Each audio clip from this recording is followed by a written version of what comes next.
Hello, everybody. It's my privilege to introduce to you, all the way from the south side of Chicago, the man, the myth, the legend, my Theo, your brother, the Southside Unicorn.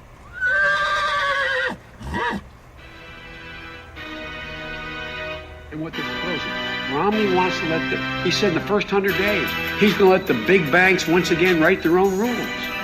Unchain Wall Street. They're going to put you all back in chains.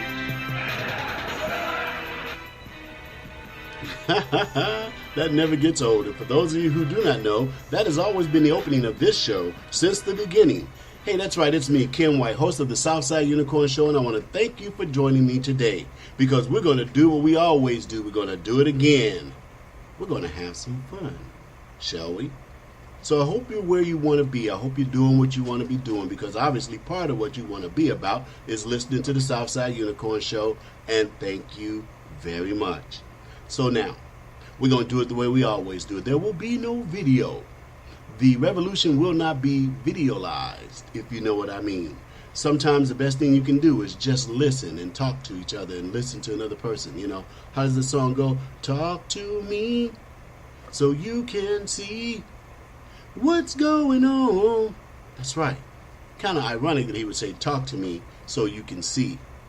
There's a lot to be said about just talking to one another, and there's a lot to be said about the time you're going to be spending with me today, because I'm going to be spitting in your ear, you know, Southside Unicorn style, of course.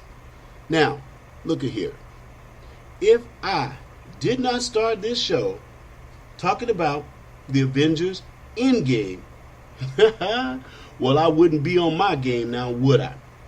It's the hottest thing going on. It's been greatly anticipated and waited for, and I know personally, you know, I told you guys know this about me by now. I'm half nerd, half homeboy, and actually both parts of me were wanting to get at this movie. I couldn't wait for it to come out. I mean, if you saw, you know, Avengers Infinity Wars, you didn't even have to see the other 20, you know, Marvel MCU movies.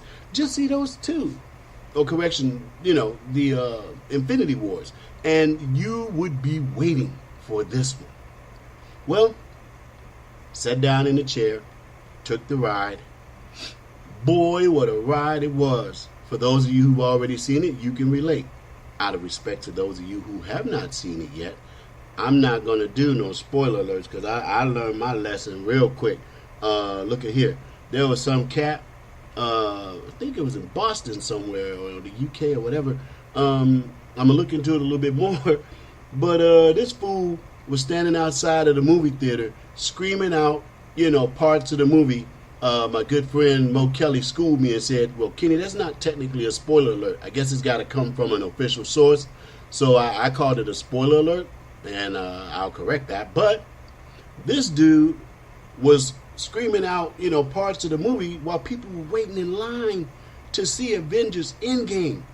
And guess what happened? Those people beat the hell out of him. And so I'll say it this way, all right? I hope that man's going to be okay. I hope he's going to survive all of that. And I hope he gets well so they can do it again. What's wrong with you, man? You know, it's always somebody like that. You know, just like on AOL and whatnot, there's always that person, right? This guy was that guy. And he caught a beat down by a bunch of nerds. You know, but he had it coming to him, don't you think?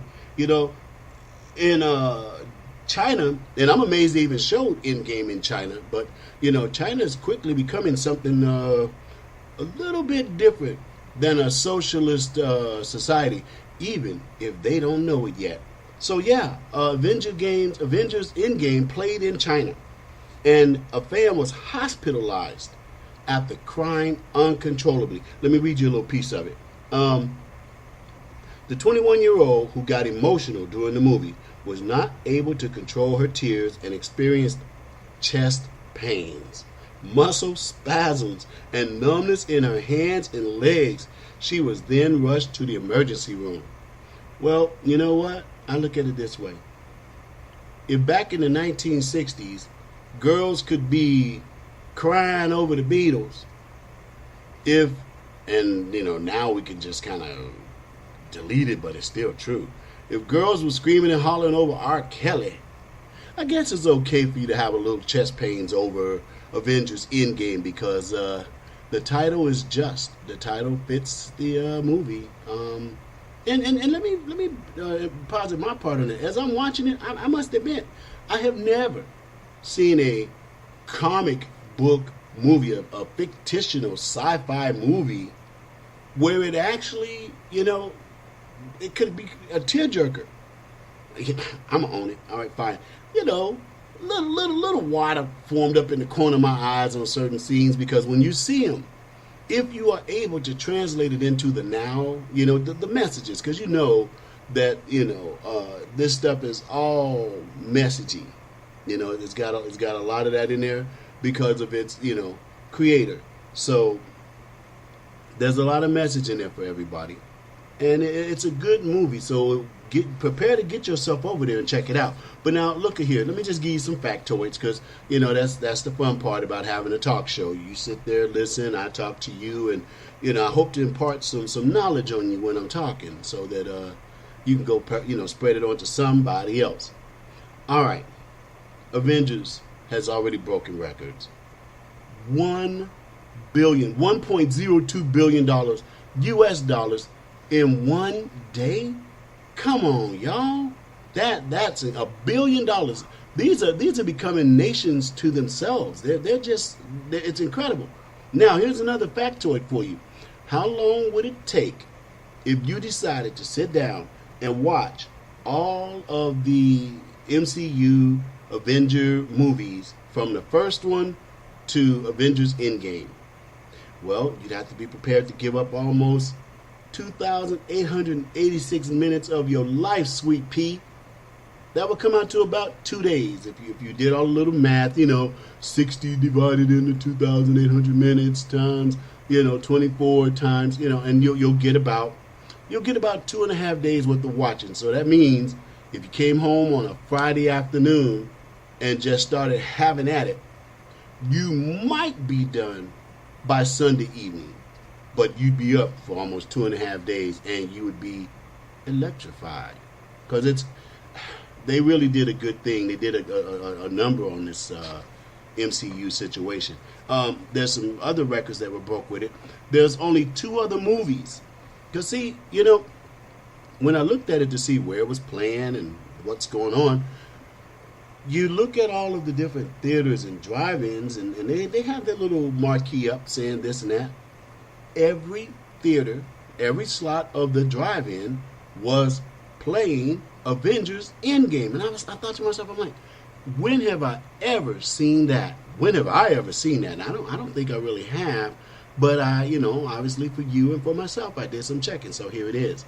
In 2017, the movie Despicable Me, it actually played on quite a few screens. It played on, I think it was like, I'm going to say 3,800 screens, somewhere in that neighborhood, about 3,800 screens.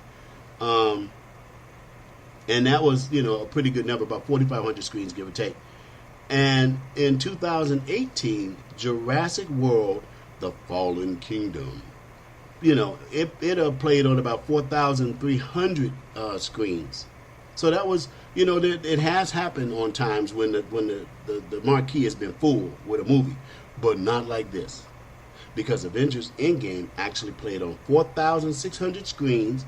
IMAX theaters were filled to 410 were filled. And I'm going to need you guys to help me out on this. So chime in on Twitter or Facebook and let me know what this is. What in the heck is a D-Box? Because it says even 250 D-Box. I don't know if I should call it a theater. I don't know what. So you guys help me out with that. Tell me what the heck is a D-Box, because 250 of those were playing Avengers Endgame 2. So, I don't want to do a spoiler alert, but I have heard other shows already put this out there, so I'm going to just ride in behind them. When you're an aficionado of the MCU, you can sit there and you'll watch, a movie. And the rookies, the novice, the mere moviegoer, when the movie is over, they get up and leave. and they're looking at you like you're crazy because you're still sitting there eating what's left of your popcorn and just chilling, and the credits are just flying by. Directed by so-and-so, key grip so-and-so, sound by THX, and all this kind of stuff going on. And so these people are like, well, that's it. Time to go. And as they leave the theater, they walk past you, and there you sit, still in the seat. Well, fellas, ladies, the name Endgame is actually appropriate for this movie. When they start rolling the credits, let me help you save yourself about 5 or 6 good minutes in that parking lot. It's over. There will be no second movie or the little clip that comes after the end. Like the famous clip of, when in the Infinity Wars, right? When everybody started fading away, you know how you got that little piece. You're not going to get that this time. Infinity Endgame is exactly that. The end. Now, is it the end of MCU? I don't think so. I think now we're about to get introduced to some different characters, some different things going on, and appropriate so, because this has been 10 years, 22 well-done movies, and an evolution that has transcended our imaginations. We could not imagine this type of, jumping straight out of the pages of the comic book, right onto the silver screen, and then right into our minds, exactly the way we would vision it if we were imagining it in our heads. These people have nailed it. So this is something that's going to go on a long time. And for those of us, from the olden days, when it was just a cartoon or just in our little comics, this is awesome that they're able to now, with technology and CGI and all those things, bring these type of characters to the screen. And I'm pretty sure there'll be much, much, much more to come. So it's, as Iron Man said, every journey has its end, but it's also a new beginning. So we'll just have to be ready for whatever's inside the imagination of the MCU and prepare for the next level of their money making. Because they making some money. And speaking of making some money, it's time for us to do a station break. So go nowhere. We have more show to go, and we'll be right back after these messages.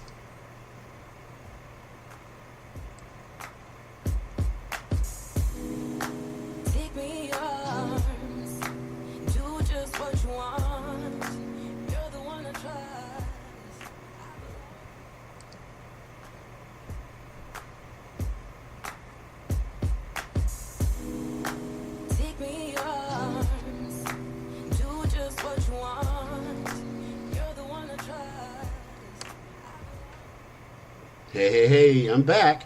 Got a little bit more to say. Watch this.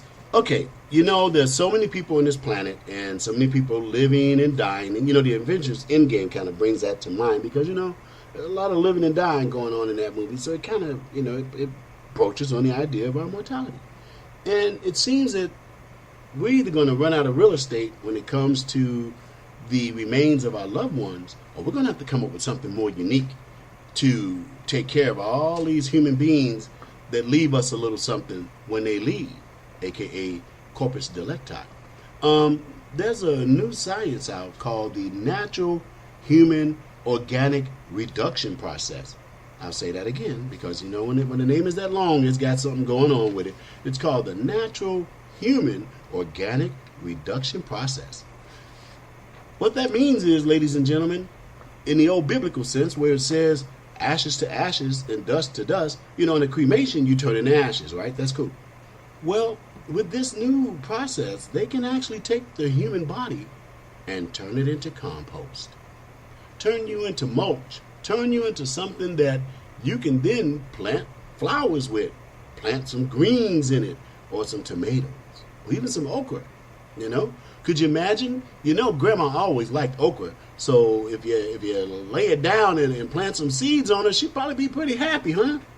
So that's something for us to think about. They're actually about to turn human beings into compost. And they say that the average human being is going to yield about 2 wheelbarrows worth of compost. Yum. Can't wait, right? So I don't know if that's a good thing or a bad thing. You let me know what you think about that. Would you want to be turned into compost, cremated, or Do you want the regular burial, which, that's going to take up 6 feet by 6 feet by 4 feet deep? That's a lot of territory. Some people even are beginning to suspect that the entire burial process is some kind of fake thing, because they're like, all you see is the headstone. Maybe they're digging people back up and just putting the little headstones there, because we're running out of real estate. If we all get that type of traditional burial, what's going to happen? As the years go by, we're gonna have to just dedicate cities to becoming like the city of cemetery. Who would want to get a flat tire there, right? On from that little subject, when you go to Las Vegas, there's a place called the Golden Nugget, right? And the Golden Nugget has inside of it the world's largest golden nugget. That's nice. I've seen it. You've seen it. It's a pretty interesting sight when you think about it. But now, the largest diamond in the world is the what is that thing called? The Hope Diamond. Looks like they found another one. The Lucara Corporation found it's not even been processed yet. It's still kind of like raw. It's still got like coal around it, but you can see, when the pictures of it is, you can see the diamond in there, right? And it's big. It's about 1,058 carats. This thing is huge. But guess what? It's still not the biggest one. It's the second largest one. And they sold it. And they sold that bad fella for a whopping $53 million. Now that's uncut. That's not polished. That's not getting all the crusties off of it. It's just like it's like an unshaped, big old rock. Now I wonder what happens when, the jeweler or whatever gets to cutting on that. That's going to be a hell of a thing. I can't wait to see it when it comes out. I guess I'll post some pictures up. I'll post them up inside of the Facebook and on Twitter, because that's how I'm going to get down, ladies and gentlemen. This is a unique, podcast talk show. We're going to do some old school mixed with new school. That video stuff. Okay, watch this. Here's my attitude on the video stuff. Maybe you've seen the commercial where these guys, they're walking around and they make hats. And so some of the hat makers in the town, they followed the trend. They made the tall hat. They made the chapeau. They did all these different type of hats because that was the trend for then. But there was this one hat maker who simply made hats. That's me, y'all. That's the Southside Unicorn. That's how we're doing it. I'm simply going to make a very good, solid hat. Because as you know with the commercial, what happened? The trend went on, the trend went around, and it went right back to, you guessed it, hats.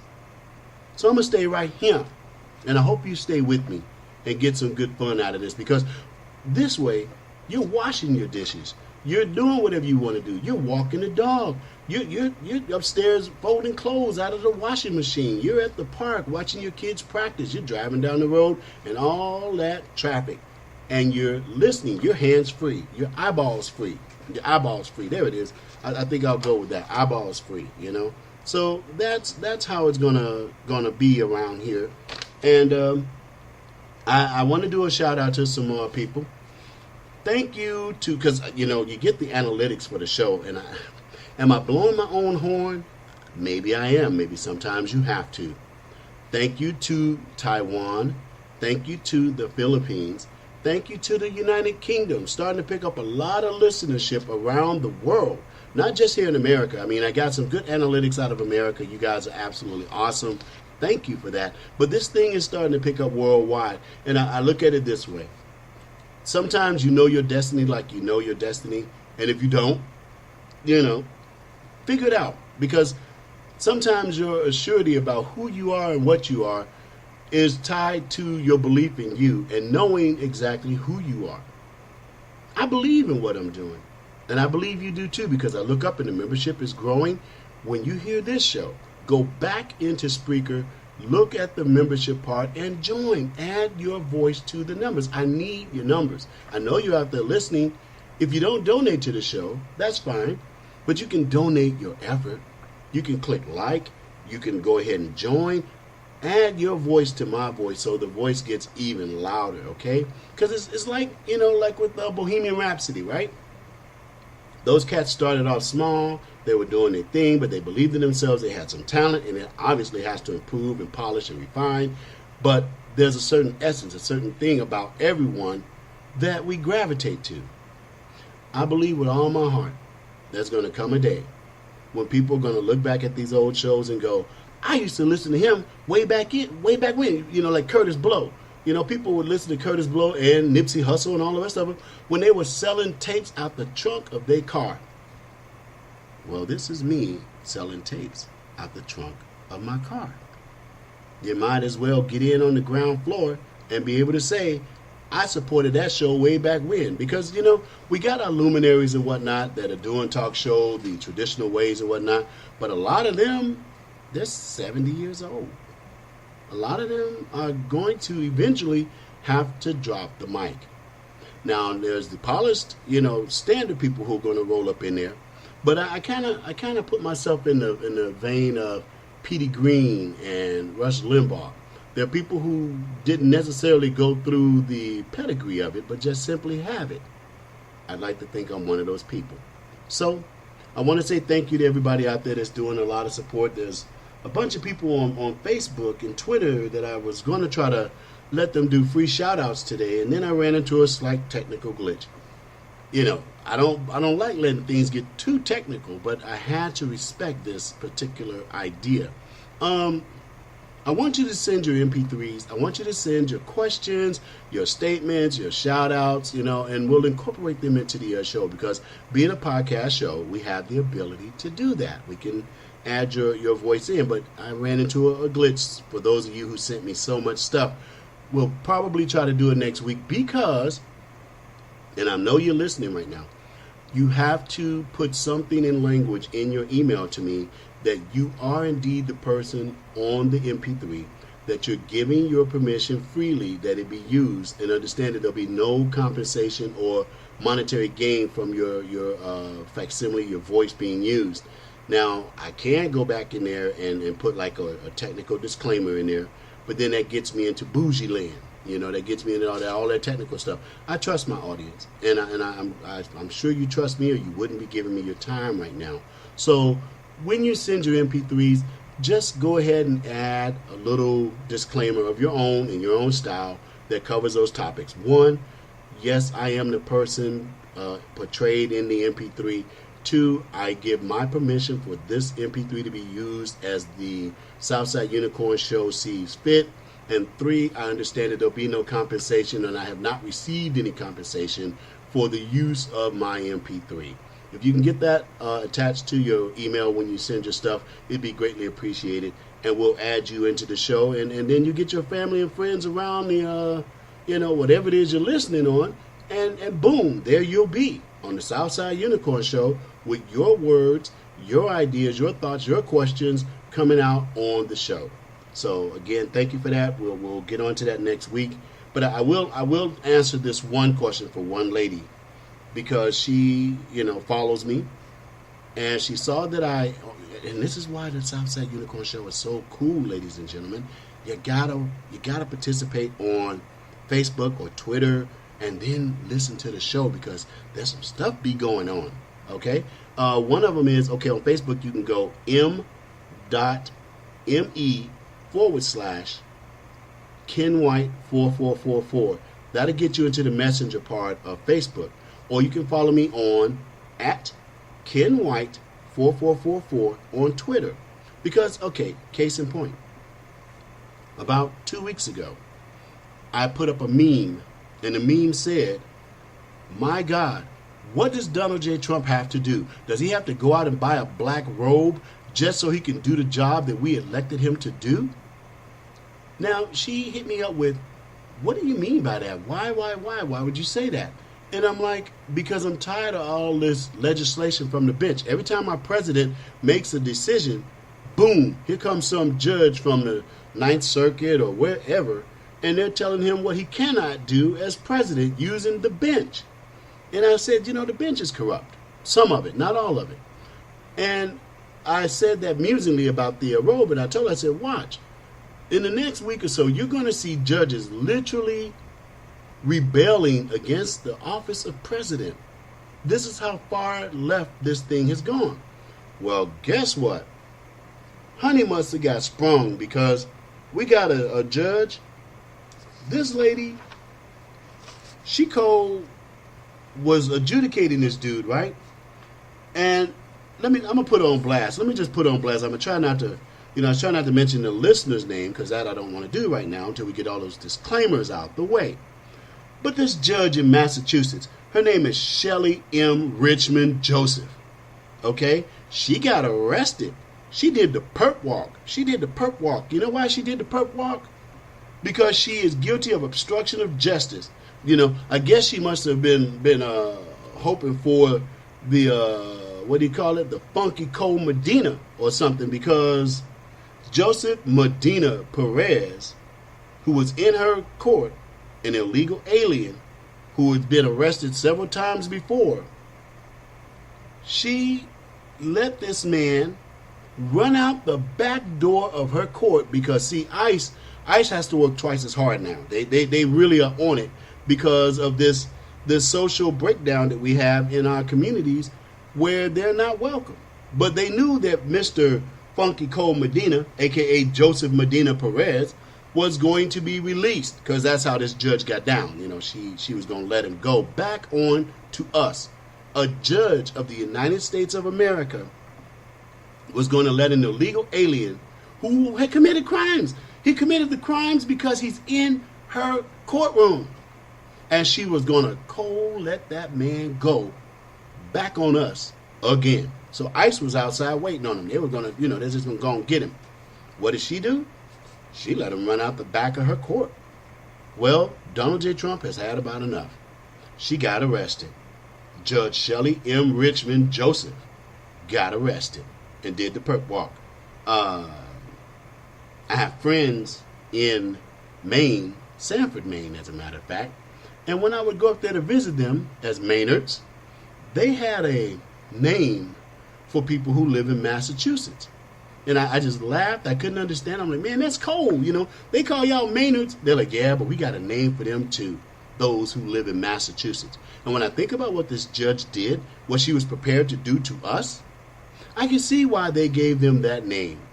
Do you know what the name is for people who live in Massachusetts, like this ultra-liberal, leftist, Democrat judge? They call them massholes. I couldn't agree with them more. It's that time again, y'all. Got to stop for a station break to get a little change up in here. At the same time we're going for that break, please listen to the commercials because it helps to pay the bills. And then go ahead and click like, click share. Get this over to your friends. Join so that this thing can do what it's supposed to do. We'll be right back after these messages.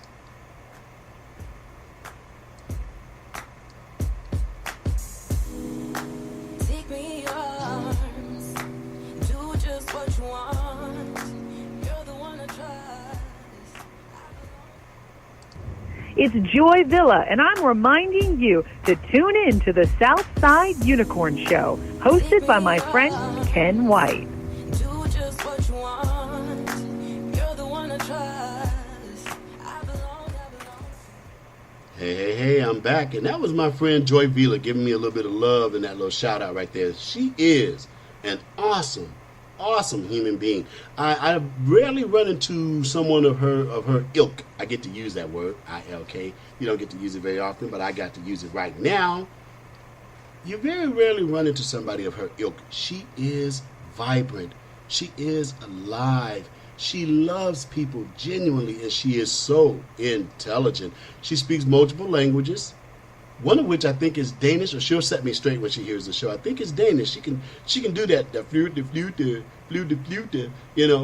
it's I do that because I can't speak it, I think her husband is from Denmark. He's an awesome human being too. I love being able to call them my friends. And I regret, girl, that I couldn't be at your birthday party. Life is doing what it's supposed to do. But happy birthday to you. Happy birthday to you. Happy birthday to Joy, everybody. If you're one of her members of the Joy Tribe, obviously you sent her out some love. If you're from the Best Closers camp, send Joy some love. It was her birthday the other 3 days ago, and boy, did she have fun. She did a 70s, a 60s, 70s type party. And see, I was going to go as Easy Reader. And then y'all remember Easy Reader? That was a brother off of, I think it was the Electric Company or Sesame Street. But it's, he has the glasses and the hat and all that stuff going on. Morgan Freeman, if you can believe that. Morgan Freeman was on Sesame Street or the Electric Company. I'm getting a little foggy on that because it's been so long ago. But he had a character that I liked a lot, and that character was called Easy Reader. And he would walk past little buildings and whatnot, and he'd see like a barber shop, and he'd start phonetically spelling it out. He'd walk by it and barber shop, hey. And that was Easy Reader. That's how I was going to go to her birthday party if I could have made it. So in my spirit and in my heart, I was there. You know, love you very much, girl, and I'm sure we're going to catch up. We got much work to be doing because, after all, between every last one of us, we got a country to save. So I'll see you around. I'll see you there. And thank you again for the love and the shout-out for the Southside Unicorn Show. Now, last week was Easter Sunday, if I'm not mistaken, and we had our buddy Kanye West out there at the Coachella Fest, right? Now, I'm not gonna bag on Kanye, but I am watching what he's been doing. You know, 1 minute he's in, the next minute he's out. 1 minute he's down for Trump and philosophizing and all this stuff, and the next minute the brother pulling back. You know, and I know why. You know, because Snoop Dogg and them went low blow on this man, and sometimes, unfortunately, because of the I want to say the cultural abuse of black men versus their relationship to black women. Some cats is out there with this deep insecurity about their women. And so when Kanye started swinging towards Trump, you had John Legend, Snoop Dogg, all these guys. What's the first thing they did? They went straight for his girl, talking about, oh, you need to leave him, girl. You need to be over here with us. Get on over there with Drake or somebody. Stay in the family. Let this fool go. And, right around that time, that's when Kanye kind of stepped back from the president. I was like, oh, man, you fell for it. I'm going to tell y'all something. I ain't never going to handcuff a woman. I'm from the south side of Chicago, yo. And my attitude is this. If you can pull her, she was never my woman, and I ain't gonna never worry about nothing like that. What's mine is mine, and you can't do nothing with it. You couldn't touch it if you tried. So if you kicking it with somebody that's like flavor of the month, or they trying to upgrade you, man, when they leave, if they leave, all they done is done you a favor and saved you some money and some time. So on to Kanye in that regard, because now I wanted to just set the picture of him being flimsy and flip-floppy, because I was trying to figure out, based on what he did out there at the Coachella Fest, y'all, he's starting to look a little suspect. He's starting to look a little sketch to me. It's Easter Sunday, and this man is out there supposed to be doing the Sunday service, as they called it. I don't know if that was a mockery, or if that's just the way they meant to portray it, as the Sunday service. It's added to it even more sad because of the terrorist attack in Sri Lanka. Where we lost a lot of Christians and believers. Not Easter worshipers. No. You have to understand how words go. And so this is me. I'm going to touch on it for a minute. Barack Obama, Hillary Clinton, we already not feeling y'all because y'all been doing some pretty sketch stuff. That was low blow for you to call us Easter worshipers. Not cool at all. But that's all right, because I think you think you escape justice. What you don't realize is when you escape justice, she goes pleading to karma for recompense. I think this ain't over. This ain't over yet. Y'all got some stuff coming your way. I mean, criminal-wise, as far as the legal system goes. I do suspect that the man that's in office right now, he got something real for y'all brewing, because you done some dirt. And if people were just honest with themselves, they would have to agree. I don't care that you're the first black president. I really don't. Because being the first black president, you owed us, black folks. You owed the rest of America, the whites, the Latinos, the Asians, and everybody else. You owed the world a better presidency Then they come up in here with that foolery. Then they come up in here like you think you the next Che Guevara. Like you going to fundamentally change America? You going to fundamentally change America? You out of your mind? This is America, man. This ain't Venezuela.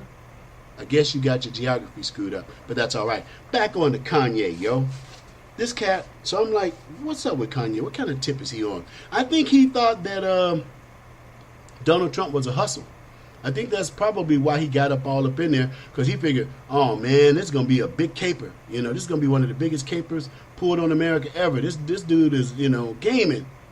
And once he got all up in there and began to take a closer look, he began to see Donald Trump ain't playing. He's real deal. Now, I can't say the same for Kanye based on what he did out at the Coachella Fest. This man is out there selling, you know, clothing. You know, I understand that, FUBU and, you know, all the other different black labels of clothing. Get your money, make your money. That's not what he did, y'all. This man running all up in there trying to sell religious clothing. You know, it has like Jesus walks, I'm with Christ, and come on, look. It was on like regular old t-shirts you could get at those, you know, those little corner stores in your community where you can get 10 t-shirts for like $10. Those type of t-shirts with like an easy silk screening. Hell, like iron-on almost, right? Almost iron-on. And this cat was, watch this, 2 pair of socks. Regular tube socks with some weird-looking iron-on stuff with the word Jesus on it, right? My man's selling that for like $50. $50 for 2 pair of socks. Are you insulting my intelligence? You know, he's got the booth out there, got these girls with the, you know, they got the bandanas on their mouth because if you ain't never been to Coachella, it can get pretty dusty out there. You know, you can almost fill your lungs up on sand if you ain't careful. So there he is, you know, trying to push these damn socks and these weak old t-shirts on people for $50. The t-shirts were going for $125.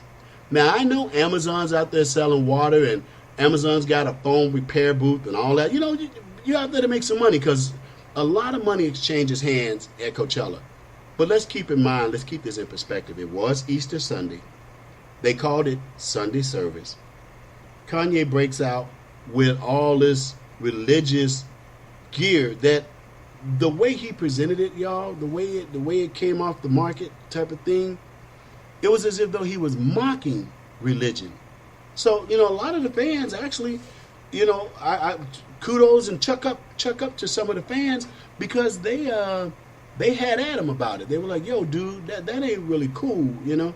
Why you doing it like this?" And they actually were, you know, responding back to his page and writing him and saying, you know, Kanye, that wasn't cool.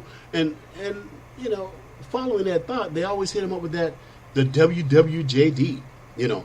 What would Jesus do? Do y'all really want to talk about what Jesus would have done? You know, the best way to try to get a good idea is to just go back in Scripture, you know, and look and see. Let's see. There was a time during the Passover where some people did some pretty bogus stuff, and Jesus happened to be in the temple, and they were selling cows and chicken and doing money exchanging and all manner of stuff on a holy day in a place of worship. Now, so we got to take that part out. Okay, it wasn't in a place of worship, but it technically was because they had already dubbed it Sunday service. He was already trying to evoke the Holy Spirit because it says wherever 2 or more come together, there am I also. So he kind of messed himself up with that, you know, doing it that way. So, okay, fine. All things line up with what I'm about to say. It was a religious event. It was on a high holy day. And so when Jesus went into the temple and they were doing all that bogus stuff and selling this and doing that and selling that and doing this, it upset him. And he said, "What are y'all doing?" And, you know, it's one of the very rare few times in Scripture you see Jesus with a wrathful anger about him. And, hey, don't listen to me. And especially when, and I'm going to say this to you now, so that you can always remember to do that.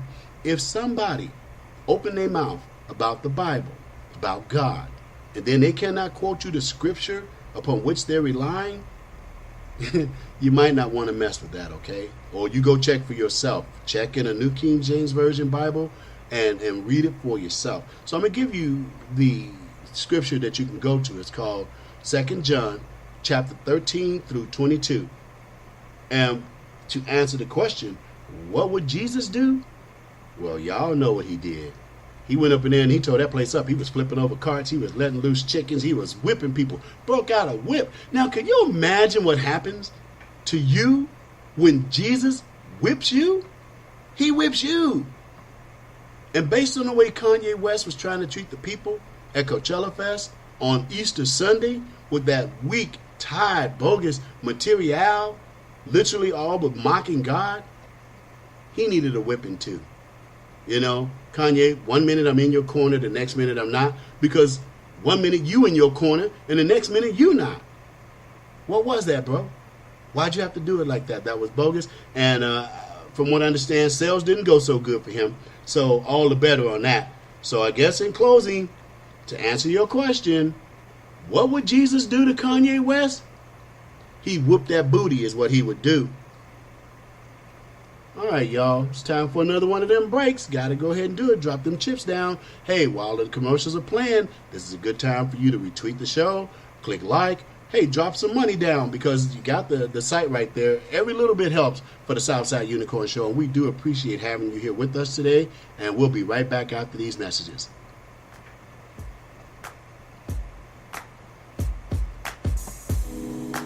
Take me in your arms, do just what you want. You're the one I trust. It's Joy Villa, and I'm reminding you to tune in to the Southside Unicorn Show, hosted by my friend Ken White. Do just what you want. You're the one I trust. I belong. Hey, we're back. And, you know, I kind of missed something on the first segment, you know, dealing with sci-fi and the Avengers and all of that. For those of you who know me, you know how I'm feeling about what I'm going to say next. Yeah, looks like they're about to auction off the original Darth Vader costume that was made in 1979. I'm like, say what? I love Darth Vader. When Halloween gives me the opportunity to do so, I am Darth Vader. For those of you who know, you're probably laughing right now going, yep, he'd definitely be working the Darth Vader. Well, yeah, it looks like the original iconic Vader costume made in 1979 will go on auction at the Bonham's auction house in Los Angeles this week. And guess what? The original costume is expected to bring in $2 million. Now, that's going to be one serious Star Wars fan that brings that in. It could be a museum or something like that, but I doubt it. Somehow I believe that's going to go in somebody's personal collection. I really do think so. I wish I had $2 million to spare. I would be out there, trust me, with my little paddle, just going for it. Give me two, give me two, give me two, give me two. Who's going to give me two, give me two, give me two? You know, I got some friends that can do that stuff really good. They're actual professional auction barkers, and that stuff takes skill. You know, I'm sitting there playing around. Give me two. Give me two. You bought it.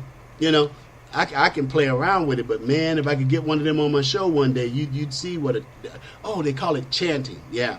So yeah, the Vader costume made in 1979 is going to go on auction at the Bonham House in Los Angeles this week, and it's expected to fetch a lot of dollars. You can get a Star Cruiser for $2 million, if I'm not mistaken. But it's that time, I guess, you know, where they're going to start auctioning off all that stuff. I remember standing in line just to see the first showing of Star Wars. Just like, you know, you stand in line for Infinity Ward's Endgame. We always find ourselves standing in line somewhere, right? The only line I hate standing in is the one at the DMV. That one really chaps my hide, and I'm sure it does the same thing for you. Okay, as in always, you know, when you look at the shows that come up, they have a title. And this one was titled, Calling Mr. Bobdabalina. And the reason it was called Calling Mr. Bobdabalina is because there's a lot of stuff going on with law enforcement and the police, right?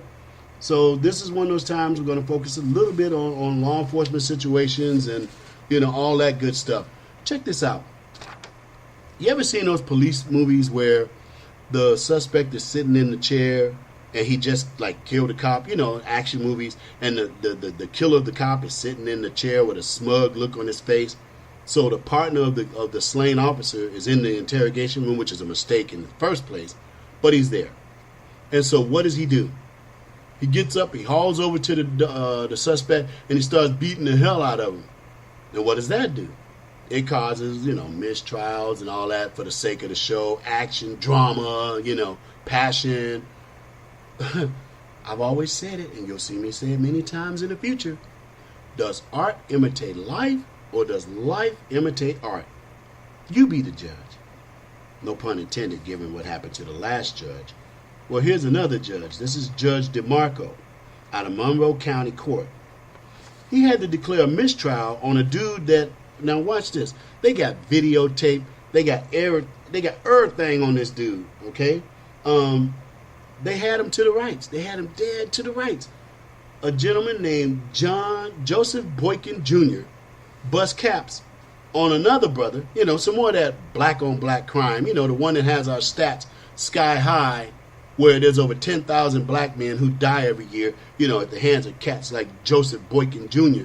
You know, it's kind of interesting that his name will be Boykin or Boykin, because this all happened on the 4th of July, where he shot Mr. Michael Easley and Mr. Boykin's ex-girlfriend.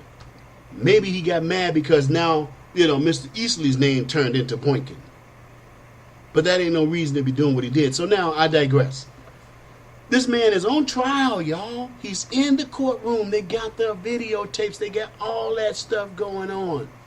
Okay?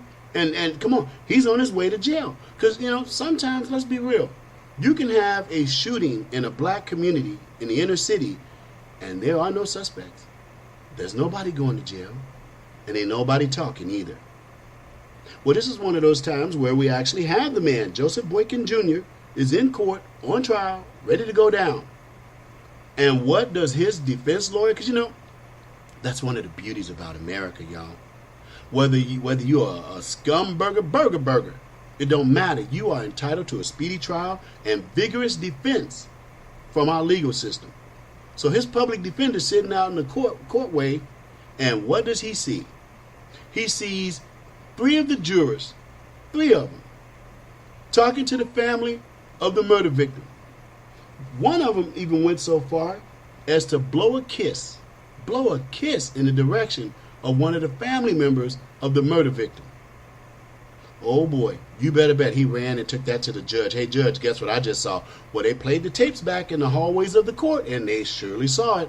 Now here's the problem. In most cases, they have 12 jurors and 2 alternates. And that's in the event that 2 of the jurors are not able to discharge their duties. They got something going on and they gotta stop. Okay, fine. But what do you do when it's 3 of them? They lost 3 jurors, and so this whole case has to turn into a mistrial. It'll be highly unlikely if he's able to get a fair trial, the public defender has argued. And this may be one of those cases that just defies logic. But the question begs, what's up with the jurors? What's up with the family members? Didn't you want justice for Michael Easley? What were you thinking? You know, family members going up to the jurors as they were coming back from break, talking to them and saying, I hope y'all find him guilty. You look nice today. Your hair looks good. And boy, are you looking nice. Trying to butter them up, you know, and hoping that they'll turn back with a guilty verdict. Come on, they had the video. They got the murder weapon. The wife, the girlfriend is expected to survive, and she got popped too, so she's going to be a first-hand witness. It's in these areas, y'all, that I keep trying to say the African-American community has to get mature about where they're living and about the system and about voting and about the way the constitutional republic is formed. If you can get it in your heads how this thing is built, you're going to see this is one of the greatest systems ever devised by civilization. Don't tear it down. Don't mess it up. Support it, endorse it, and play by the rules, whatever you do. Don't do like the DA in Chicago when she let homeboy Jussie Smollett off over she just basically, it's a word called flout, y'all. Flout. She flouted the law to let Jussie Smollett get off. I don't care what white people do. I don't care what Latino people do. I'm being honest right now. Let everybody in the whole wide world be corrupt, but not us. We should know better from the injustices that we have suffered. From the bloods of our forefathers, we should know better. If nobody else can be righteous, then let it be us. Because we know what the sting of injustice and the bitterness of it tastes like. Cut it out, y'all. So now it looks like justice for Michael Easley is going to be denied, all because his family didn't understand the process. All because the jurors, who are probably from the same community, because you got to be judged by, a jury of your peers, they messed up, y'all. You don't go hugging and kissing on each other in the hallways of the court while you're a jurist, while the trial is in process. I hope this still turns out okay. I hope that Joseph Boykin Jr. gets the justice he deserves for murdering a man on the 4th of July. So that's one part of the news thing. And now, on to the other part. Check this out. Ever since black folk started messing with the Blexit, hashtag walkaway, ever since it seems like there's been this great exodus from the Democrat Party, from the plantation. For those of you who want to do so, there's a new organization called www.leavetheplantation.org. Leavetheplantation.org. They will not censor your mail. They will not censor your email or your speech. So for the rights of freedom of speech, not like Facebook or Twitter, you can go in there and speak your mind. You should be a patriot, because if you go up in there with all that leftist, socialist, Democrat foolishness, you can still speak your mind, but you'll be like a party of one. Okay? This is for people who believe in the First Amendment. This is for people who believe in the Constitution and the country as founded, not wanting to fundamentally change it. It's called leavetheplantation.org. Take a look. Founded by Mason Weaver. Good man. Many of you probably know who he is, even as I mentioned this. But now, on to the last part of the show.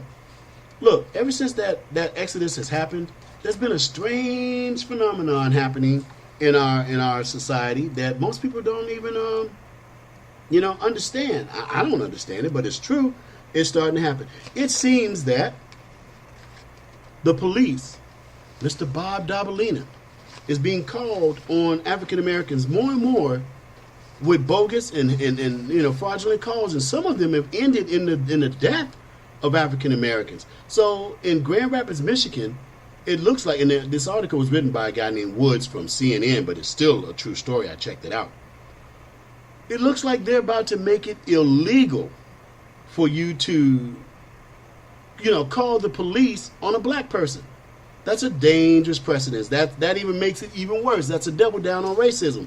But when you consider Sheila Stubbs was going door to door campaigning for state assembly, and somebody happened to call the police on her thinking she was a drug dealer. Well, Sheila Stubbs happens to be an African American female. Now, come on. She's running for state assembly. She's got her stuff in her hands, and she's knocking on the doors, and she's doing what any red-blooded, patriotic politician would do, the old-fashioned way, door to door. So Wisconsin is trying to make a new law that says that you can't call the police on black people. And one of the citizens was remarked to say, I'm sad and appalled at having to make an ordinance because of a person's skin color. Well, so am I. You really don't need to. It's called making a false police report. And it doesn't say making a false police report because you're Chinese or making a false police report because you're Indian. If you make a false police report to the authorities, you are subject to some type of fine or punishment. You don't have to put the added monikers on there about being black. Just enforce the laws as written, and it will be good enough. So on that one end, I want to point that out, that, the inequities of the, legal system where, brothers are having the cops called on them all over the place. And speaking of cops, since I used to be one, I love being a cop, but it's, life moves you into other directions, and that's what I did. I was a cop in the military. I was a cop in the state of California. I worked on campuses, transported prisoners, chased guys down alleys, even won over a fence one time. So I've been there, done that. But now, I have a pet peeve about wannabes. You get security guards or whatever, and they take it to that next level, to the point that you're not really sure if you're looking at a cop or a guard. Well, in most states, and I would say almost all states, it is illegal to present yourself in such a manner as to cause the public to believe that you are the popo, that you are a cop, that you are Bobdabalina. Well, it doesn't seem to be so in New York, in the city of New York, even though I did my homework for you all, as I always do, because I don't like presenting you bogus stuff. I want to present you something that's got some meat on those bones. So I checked it out.